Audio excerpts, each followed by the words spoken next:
Before we get things started officially, I just want to run through a few logistics. If you are a reporter on this call, we will be taking questions. It will be at the end. I would ask that you use the Q&A function, please, not the chat. We're going to be taking as many questions as we can as time allows, and also as brevity allows. If you have very involved questions that we are unable to get to in this space, we will talk with you after the fact and seek to answer your questions as best we can. When you do put a question into the Q&A feature, we ask that you please include your name and outlet. That would make life much easier for us. We're going to be recording this briefing so that individuals who are not able to join us have a copy, or if you need a copy of this for quotation purposes, please let us know after the fact.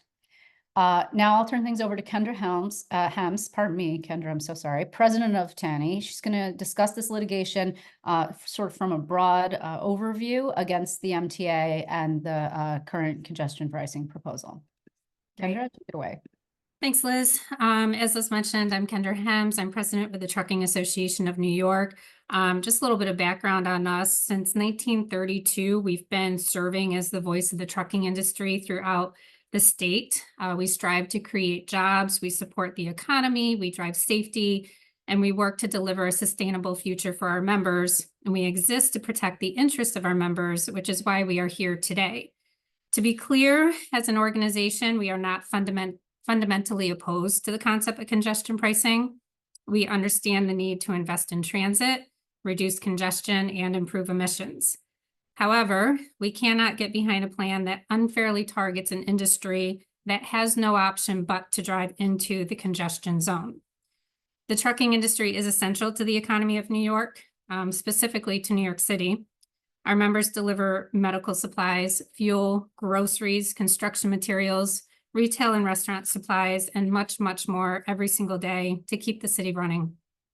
Our members are particularly aggrieved by the MTA's tolling structure, which is why we felt it necessary to take today's action. The current framework will dramatically impact New York City's economy, and it's a pivotal point in the development of American transportation policy. I am joined this morning by my colleague, Zach Miller. He's the Director of Metro Region Operations for TANY, as well as Brian Carr, founding member and partner at Monaco, Cooper, Lamy, and Carr. In a moment, Brian will further discuss the standing supporting our legal action. But first, I would like to turn things over to Zach Miller. He will highlight why we are here today and the current state of the trucking industry in New York. Zach, I'll turn it to you. Thanks, Kendra. As you mentioned, I am the Director of Metro Region Operations for the Trucking Association of New York. In my role, I collaborate with our trucking operators to navigate the intricacies of providing trucking services in New York City. Through our joint work, we have implemented technologies like clean diesel, which have reduced truck pollutants by 99% since 1974. In fact, 60 trucks on the road today equal the output of one truck on the road in 1988. And now we are bringing electrified last mile trucking to New York City to further help reduce emissions, including some really exciting projects in Hunts Point, where we will provide the building blocks for truck electrification at scale by targeting upfront costs and, crucially, workforce barriers, as well as providing free training for fleets. We have partnered with multiple colleges and universities to provide workforce development opportunities, as well as safety training partners. We are part of, actually founding members of Electrify Zorega task force, which we hope will solve both the truck parking and electrification capacity throughout the 21 IBZs in New York City. We are partners in NYSERDA's Truck Voucher Program outreach, as well as New York City's Clean Trucks program. And we are a member of the Clean Fuels New York Coalition. Crucially, we support DOT's freight efficiency initiatives, such as the off-hour delivery program, off-street micro-hubs and neighborhood distribution centers, as well as the Blue Highways and the redesigned truck route network. But all of this work is really done by our members and the industry at large. They're the ones who take the time to make these investments and focus on these changes. And as Kendra mentioned, that work is going to be impacted by the undue burden placed on them by the unfair congestion pricing framework in New York City. Despite this, we remain committed to meeting the needs of New Yorkers, each of whom have undoubtedly purchased a good transported by one of our dedicated operators. I want to bring Kendra back in to talk more about the impacts of this congestion pricing framework. Thanks, Zach. So as you can see from the highlights that Zach just covered, we're working as an industry, as an association, very, very hard to improve the efficient and the environmental impact of freight deliveries in New York City. One of the things that we cite specifically in our lawsuit is the mandate that MTA raise $1 billion annually to support a $15 billion capital program. At the same time, they're also tasked with trying to reduce congestion. So as a result, the concern that we have is the trucking industry, who, as I mentioned, has no choice but to go into the zone, is unfairly targeted by this plan. Not only do we have no choice, but the MTA has implemented a structure that provides essentially a carve out for passenger vehicles at a $15 once a day charge. Those drivers, by and large, have options to take transit or alternative forms of transportation into the zone. The trucking industry, on the other hand, is being charged $24 to $36, depending on the size of the truck, each and every single time they enter that zone. The industry is already operating as efficiently as they possibly can. They do not have a lot of control over the routes that they run every day, as that is dictated by their customers and to those that they are delivering to. So as a result, it really creates an undue burden on the trucking industry, and that ultimately is going to trickle down in the form of increased costs to consumers, as businesses will have no choice but to raise their prices to account for the increased freight rates that come from this plan. In New York City, the trucking industry moves nearly 90% of all goods in the 5 boroughs. It is the foundation of our impressive and lucrative supply chain. And for our city to continue to bounce back from the COVID-19 pandemic, we must be intrinsically linked to policymaking. TANY, since the beginning of this process, has been engaging with the legislature, the administration, the MTA, to discuss our concerns and the undue impact we felt higher tolls on the trucking industry would have. Despite that, the MTA moved forward with a tolling structure that does put an additional burden on the industry, despite the fact that we have no choice, as mentioned, to enter that zone to provide the necessary services every day. Again, to be clear, the purpose of the litigation is not to overturn the congestion pricing framework in its entirety. Rather, we would like MTA to return to the drawing board on the tolling structure and come up with a solution that is fair and equitable across all users entering into the zone. Under the current pricing, as mentioned, the industry will be charged higher. The MTA has suggested mitigating factors such as reduced tolls at night and has worked on implementing an enhanced off-hour delivery program. As Zach mentioned, TANY does support the off-hour delivery program. We were a part of the initial pilot that was run by RPI many years ago, and we continue to support the New York City Department of Transportation in expanding that program. However, it is not a mitigating factor for us as it relates to the congestion pricing tool. It is still the choice of the receiver as to whether or not they want to accept an off-hour delivery. The trucking industry does not have a choice but to respond to the receiver's request for a delivery, whether that be at 7 a.m. in the morning, noon in the afternoon, or 9 p.m. at night. We are at the mercy of their request. So we do not have the flexibility to make changes to our routes just based on the implementation of a toll. We hope that the MTA will be open to discussing supplementing their restriction-oriented policymaking with initiatives centered on incentivizing discretionary drivers to travel at different times and use different modes of transportation. Given that our warnings went unheeded as a result of those conversations that we had prior to the tolling structure being announced, we felt that we had no option but to file suit to protect the interest of our members. As mentioned, our whole goal here is to create a more equitable and fair policy. And with that, I will now invite Brian Carr to speak further on the expected legal process and the additional intricacies of our suit. Brian? Thank you, Kendra, and Zach, and to all of you who've come here today and expressed an interest in learning more about TANY's goals and pursuing this extremely important litigation that unfortunately has become necessary.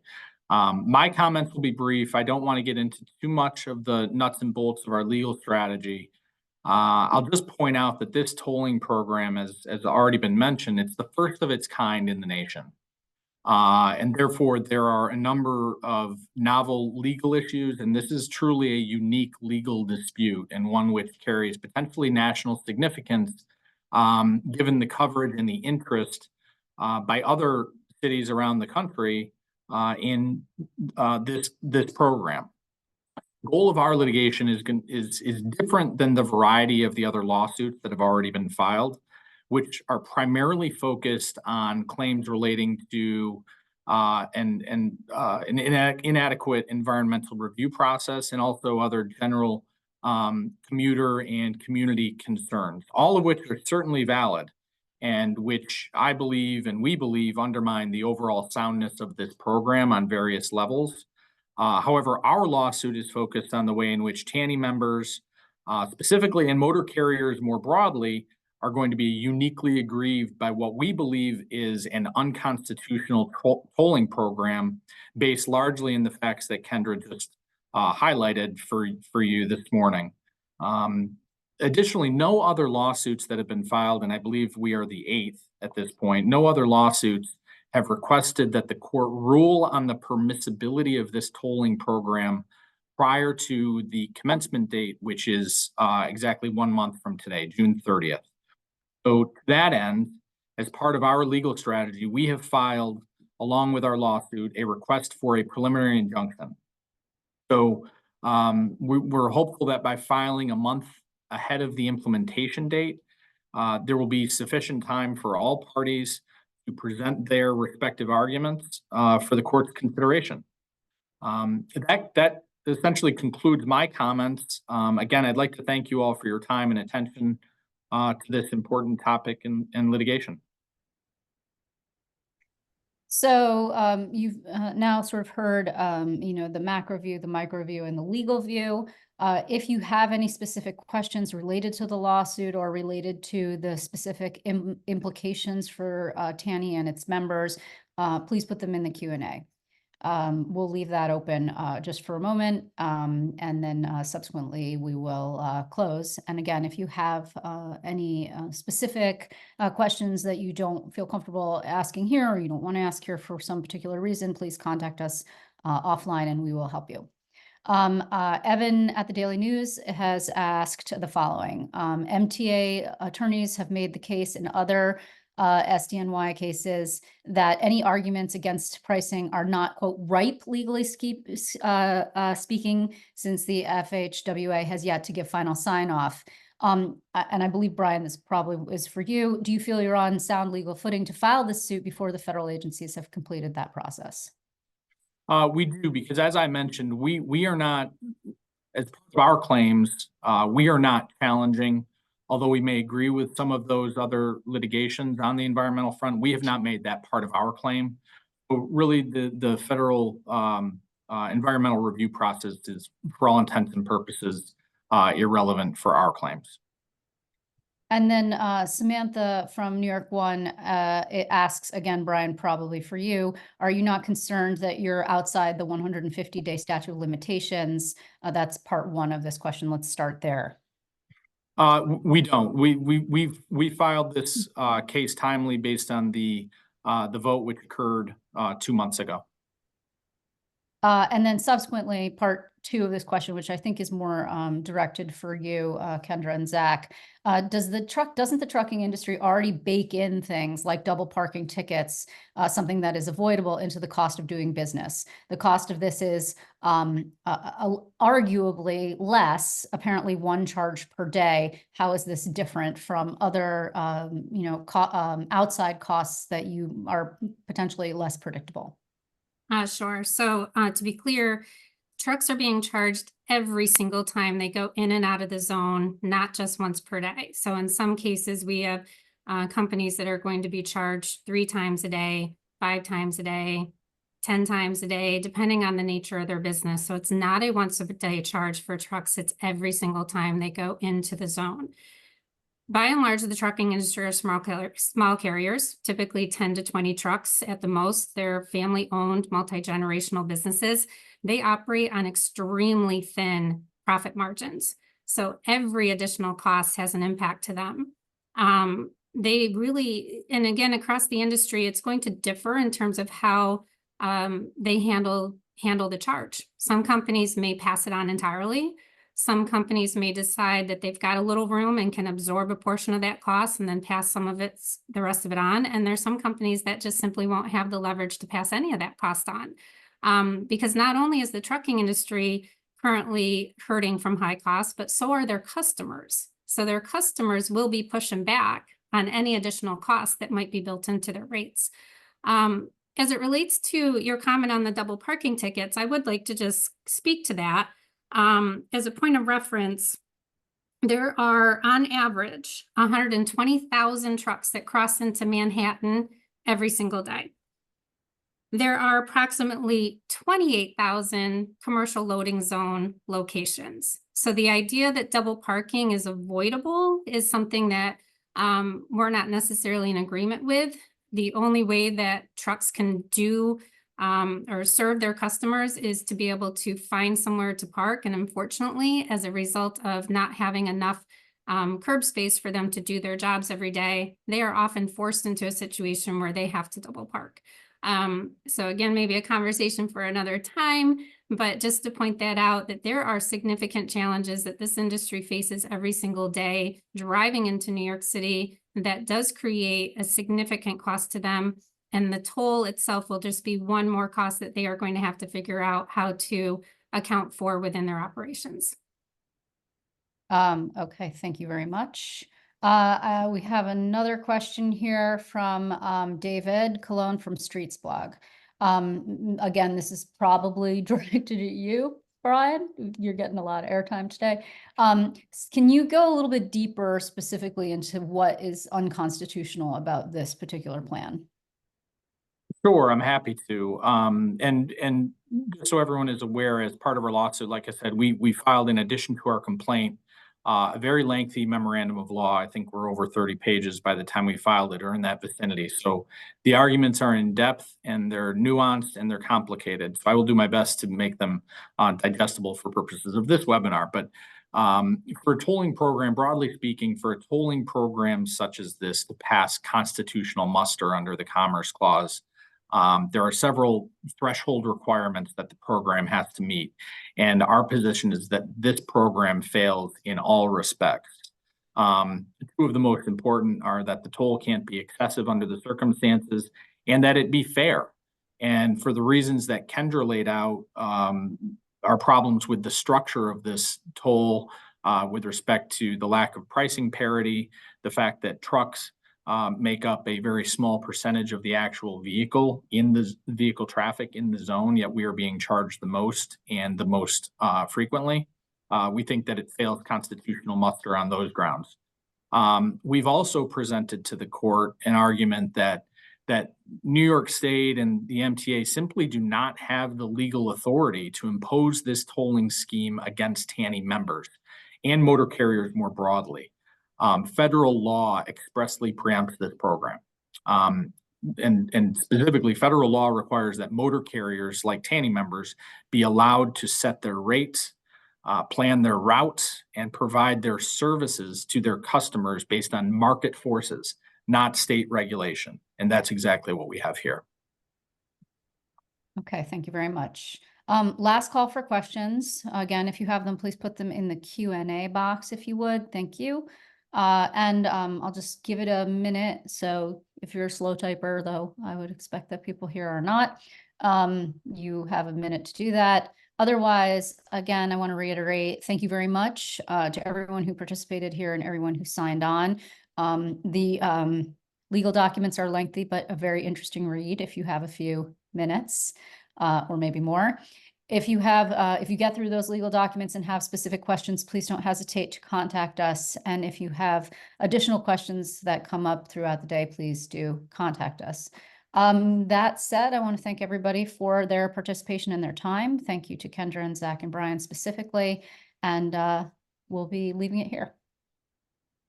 Thank you, everyone. Thank you. Thank you.